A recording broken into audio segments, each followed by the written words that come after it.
How's it going? A buddy of mine who's a drummer asked me to do a deep dive on how to do drums, but I'm going to do it real quick because that's what's really good and my phone's about to die. So, what do we got going on?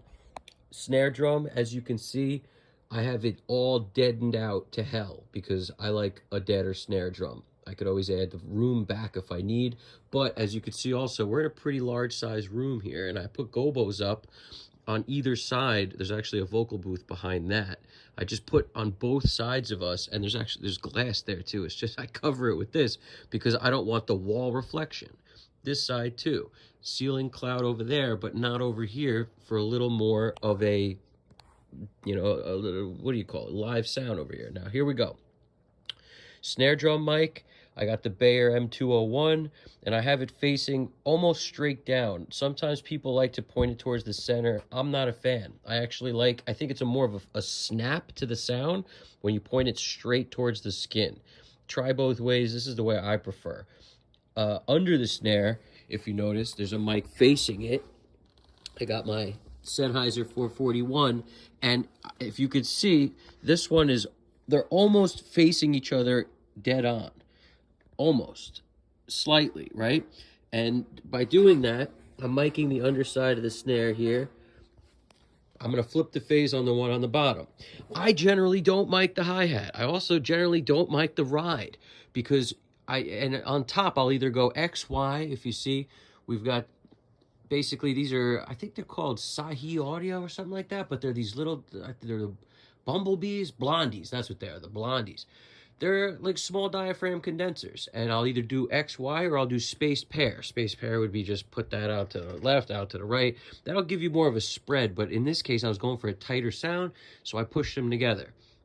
Now, Tom mic, same thing. I got an SM7 facing straight down on the skin, and again, I have it deadened out because I prefer the sound of a dead floor tom. I don't want that thing to ring like crazy. I want it to be dead.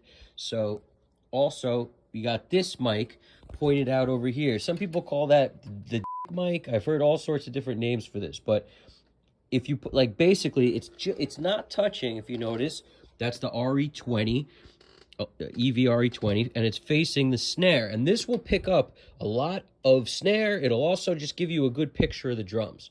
Tom, I got a 57 just facing straight down at the tom. You could use different mics for this. I forget what it's called, MK219 or something. One of those I use sometimes also on it. In this case, this was working great, so this is what I used. What else? Rooms. Now, at the moment, I moved one of the rooms over to the guitar amp, but you see that Royer looking thing on the left, the chrome one? That generally will go on my left side of the room, and then on the right side, I put it on. So let me show you real quick. I'll walk over there.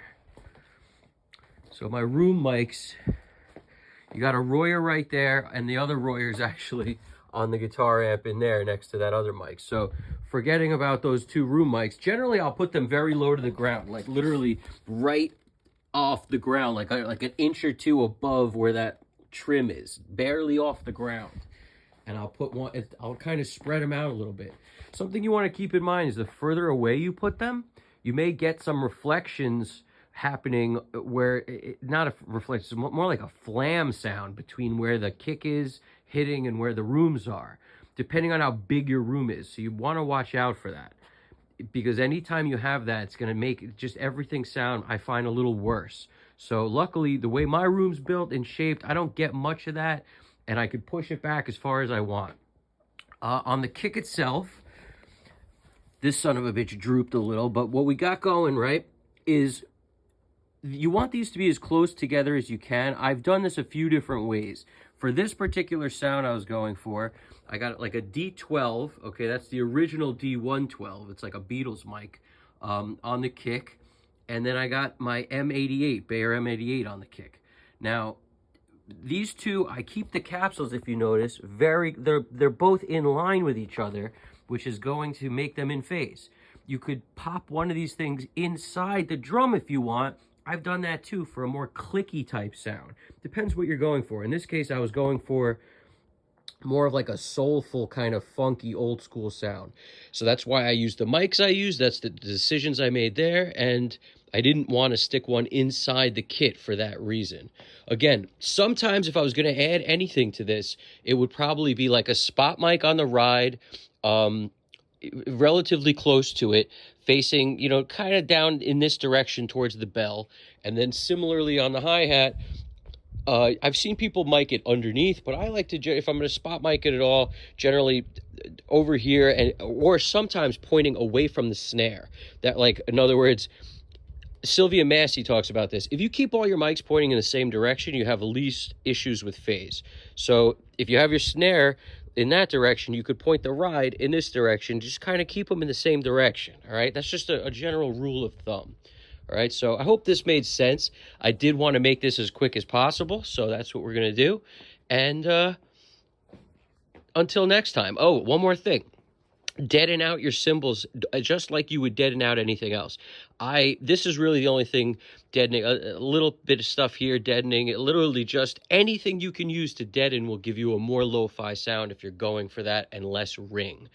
Generally, I dig a less ringy type, tighter sound. All right, you guys got this. Piece of cake. Let me just show you what I mean by space pair. If you're going to space pair, you would just flip this out. Let's say, you know, not a whole lot, but something in the realm of this, where you're basically splitting the difference between your kick with these two overheads. All right, so by splitting it out, it's the same concept of like two AKG 414s.